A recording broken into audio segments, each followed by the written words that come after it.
율리아나와 성 프란치스코 책 읽기.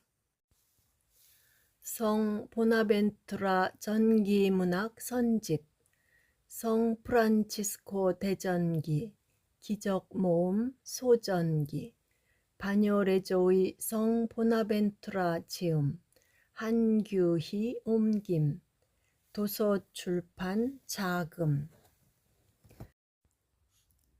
아시시의 성 프란치스코 소전기. 복된 프란치스코의 간추린 생애가 시작된다. 1장. 회개. 독서 1. 우리 구원자이신 하느님의 은총이 이 마지막 때에 당신의 종 프란치스코를 통해 나타났다. 인자하신 아버지시며 빛의 아버지께서는 프란치스코의 인생 여정에서 명백히 드러나듯이 그를 당신의 감미롭고 은혜로운 복으로 맞으셨고 세상의 어둠에서 빛으로 이끄셨을 뿐만 아니라 완덕이라는 특별한 은총과 공로로 그의 명성을 드높이셨다. 또한 그에게 새겨진 십자가의 경이로운 신비를 통해 그를 특별히 빛나는 표지로 삼으셨다. 그는 스플레토 계곡에 자리한 아시시시에서 태어났다.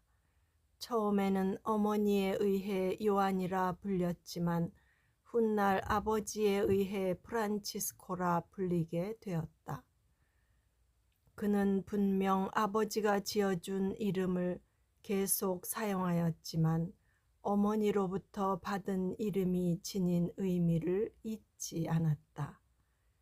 그는 어린 시절 철부지 아이들에 둘러싸여 허영심 속에서 자랐으며 어느 정도 교육을 받고 난 뒤에는 벌이가 좋은 상업활동에 종사하였다.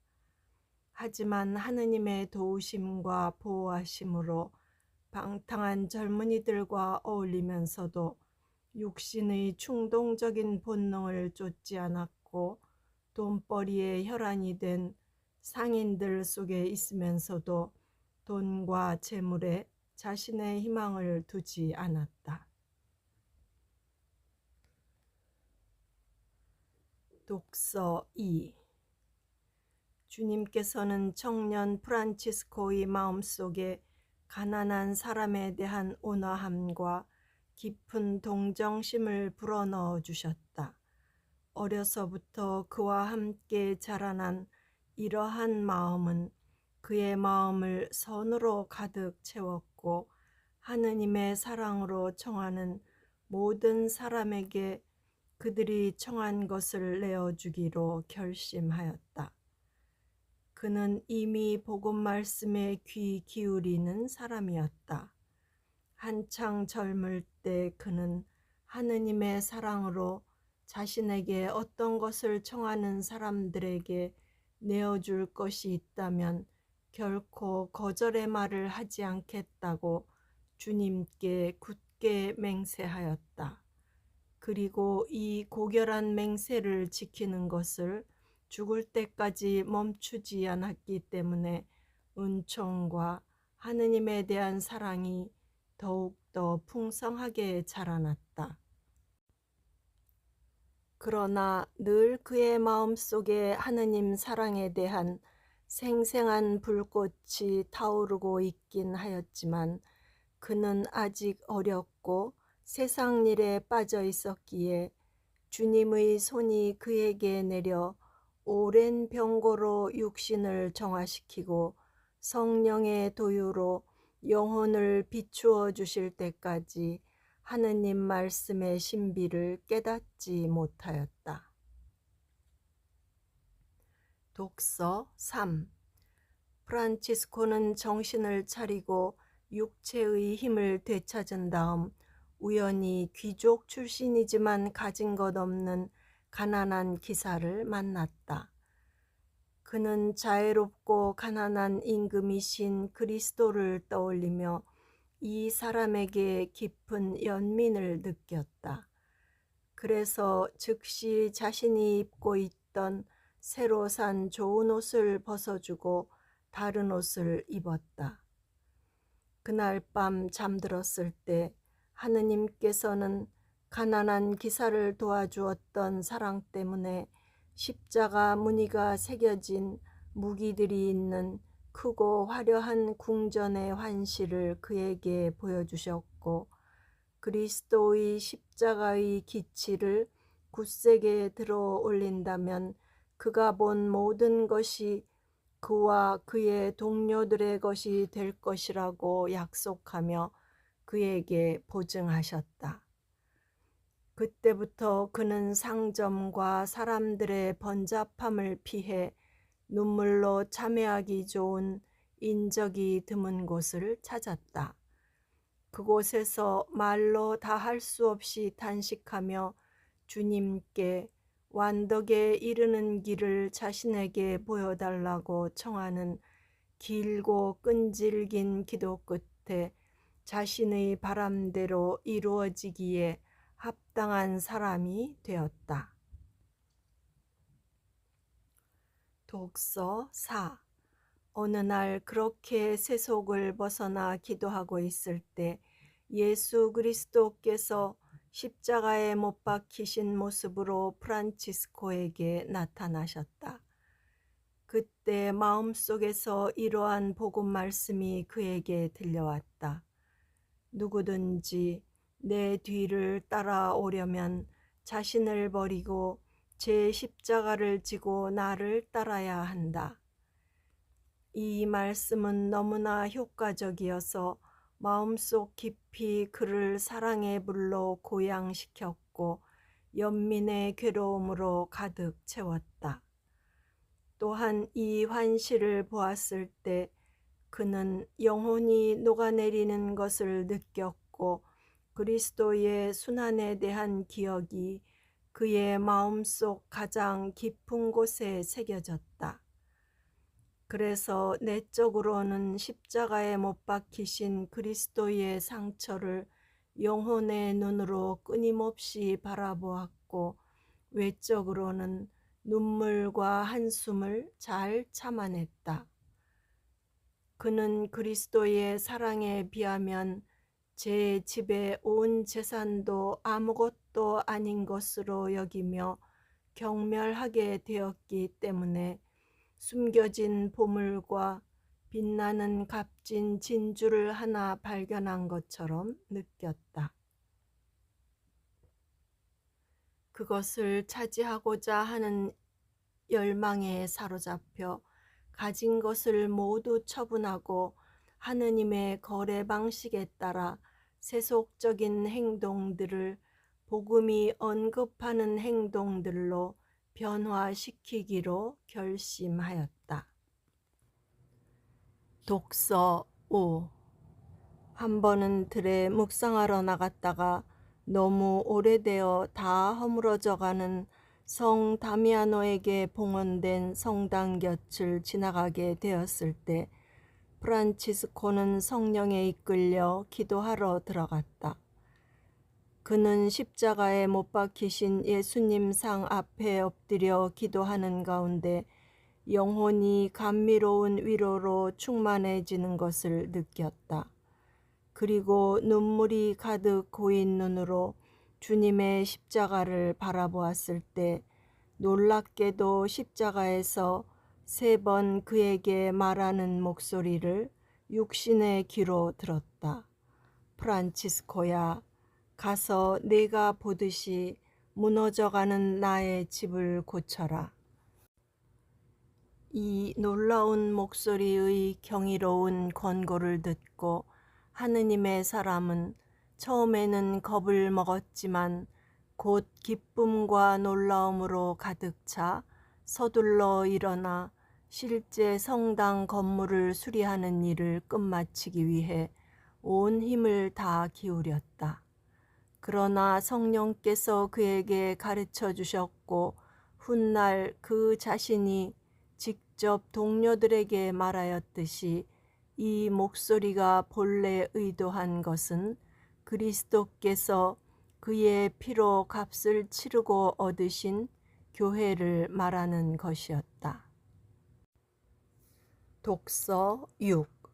얼마 지나지 않아 프란치스코는 그리스도에 대한 사랑 때문에 할 수 있는 한 모든 것을 처분하여 마련한 돈을 성당을 고치고 가난한 사람을 위해 써달라고 그 성당의 사제에게 주었다.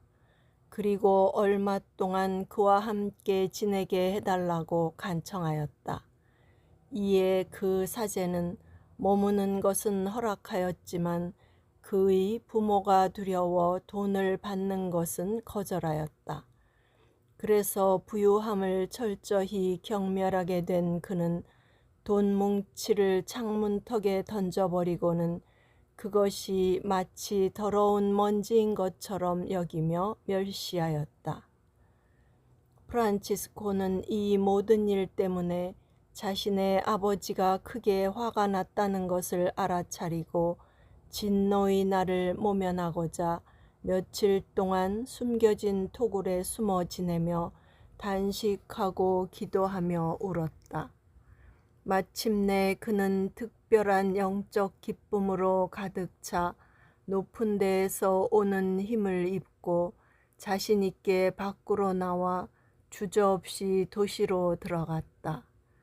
그의 여위고 흐트러진 모습을 보고 정신이 나갔다고 생각한 젊은이들은 미친 사람 대하듯이 그에게 길가의 진흙을 던졌고 소란을 피우며 그를 조롱하였다.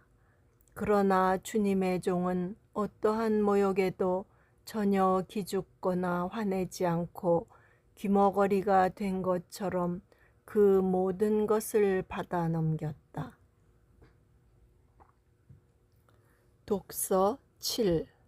그때 이 모든 일에 격노하고 흥분한 프란치스코의 아버지는 아들을 잡아 집으로 끌고 와 고통으로 아들의 육신을 녹초로 만들어 그의 마음을 세속적인 즐거움으로 돌리려고 매질과 쇠사슬로 그를 괴롭혔다.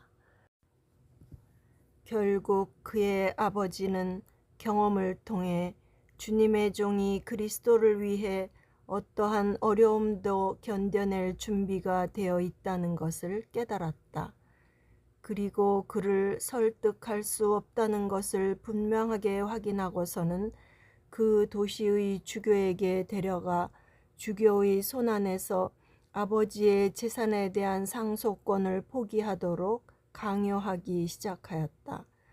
주님의 종 프란치스코는 이 요구를 기꺼이 받아들이겠다고 밝혔고 주교 앞에 이르자마자 전혀 지체하거나 망설이지 않고 어떤 말도 듣거나 하지 않고 입고 있던 옷을 즉시 속옷까지 다 벗어버렸다. 그는 십자가에 벌거벗긴 채 매달리신 그분에 대한 사랑 때문에 영적으로 고양되어 그 자리에 있던 사람들 앞에서 완전히 벌거벗는 것을 두려워하지 않았다. 독서 8.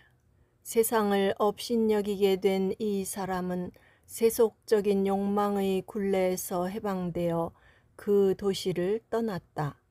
프란치스코는 프랑스어로 주님을 찬미하는 노래를 부르며 숲속을 걱정 없이 자유롭게 거닐다가 뜻밖의 강도를 만났다. 그러나 위대한 임금의 전령은 두려워하지도 노래를 멈추지도 않았다. 그가 반쯤 벌거벗은 무일푼의 나그네였고 사도들처럼 환난 가운데서도 기뻐하였기 때문이다. 그 뒤 완전한 겸손을 사랑하는 이 사람은 보잘것없고 업신여김을 받는 사람들에게 봉사하는 멍에를 짊어짐으로써 그들을 섬기기 위해 또 자기와 세상에 대한 경멸을 가르치기에 앞서 자신이 먼저 그것을 배우고자 나병 환자들에게 갔다. 그리고 사실 이전에 다른 어떤 부류의 사람보다 나병 환자에게 더 큰 두려움을 늘 지니고 있었으므로 은총이 그에게 풍성히 주어졌다.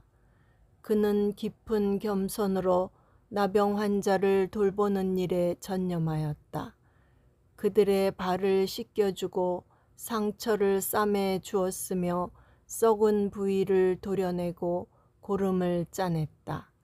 이제껏 본 적 없는 열렬한 마음으로 자신의 입을 먼지 속에 집어넣고 수치를 가득히 받아 육신의 오만함을 성령의 법에 굴복시키고 집안에 침입한 원수를 쫓아내어 자신의 재산을 안전하게 지켜내고자 그들의 썩어가는 상처에 입맞추기까지 하였다.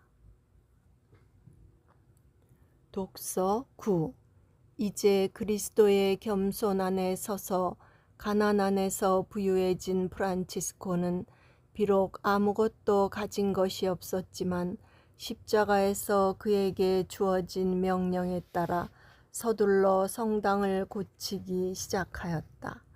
그는 단식에 지친 몸으로 돌을 저 나르고 자신이 부유할 때 알고 지내던 사람들에게 자선을 청하는 것을 꺼리지 않았다. 하느님의 사람 안에 자리 잡은 특별한 덕을 알아차리기 시작한 신자들의 열성적인 도움을 받아 성 다미아노 성당뿐만 아니라 버려져 폐허가 된 사도들의 왕자에게 봉헌된 성당과 거룩한 동정녀에게 봉헌된 성당도 고쳤다. 이는 훗날 주님께서 그를 통해 이루시기로 결정한 영적인 일을 외적으로 실제하는 일로서 신비롭게 예언하려는 것이었다. 새 성당을 수리하는 것처럼 이 거룩한 사람의 인도 아래 교회도 그를 통해 제시된 그리스도의 생활 양식과 규범과 가르침이라는 세 가지 방법으로 새로워져야 했다. 또한 십자가에서 3번 반복하여 그에게 들려온 하느님의 집을 고치라고 지시하는 목소리도 이에 대한 예언적 표징이었다. 오늘날 우리는 그가 세운 새 회를 통해 이 예언이 실현되었음을 알 수 있다. 구독과 좋아요는 힘이 됩니다.